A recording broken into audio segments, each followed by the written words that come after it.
मैं हूं वैदिक ऋषि।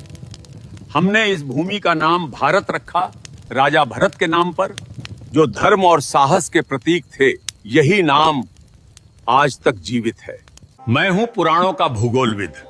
हमने भारत को जम्बू द्वीप कहा, जहां जम्बू वृक्षों से भरपूर भूमि थी।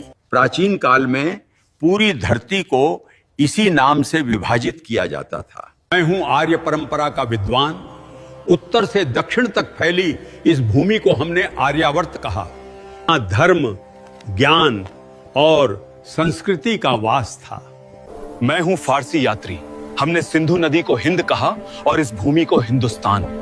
यही नाम सदियों तक चलता रहा। मैं हूं यूनानी भूगोलविद। हमने सिंधु नदी को इंडोस कहा और पूरी भूमि को इंडिया। यही नाम ब्रिटिश काल में आधिकारिक बन गया। मैं हूं प्राचीन व्यापारी। भारत की सोने जैसी भूमि के कारण हमने इसे सुवर्ण भूमि कहा। सोने, मसालों और धन की धरती।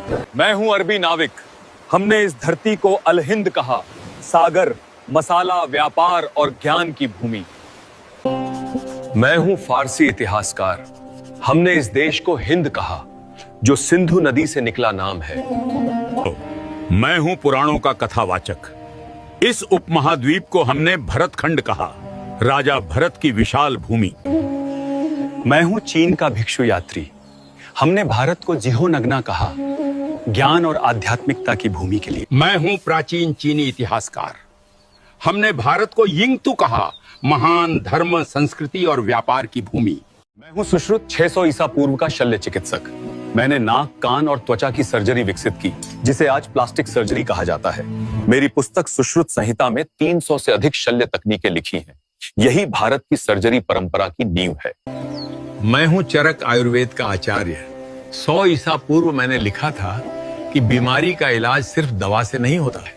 शरीर, मन और भोजन, तीनों का संतुलन जरूरी है। मैंने सिखाया कि हर पौधा दवा है और हर भोजन औषधि बन सकता है। मैं हूं प्राचीन भारत का नेत्र चिकित्सक। 800 ईसा पूर्व हम मोतियाबिंद की सर्जरी करते थे। एक पतली सलाई से आंख की धुंधली परत हटाकर दृष्टि वापस लौटा देते थे। इस तकनीक ने हजारों लोगों की रोशनी बचाई।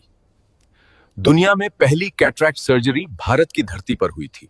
मैं हूं कोणार्क का शिल्पकार।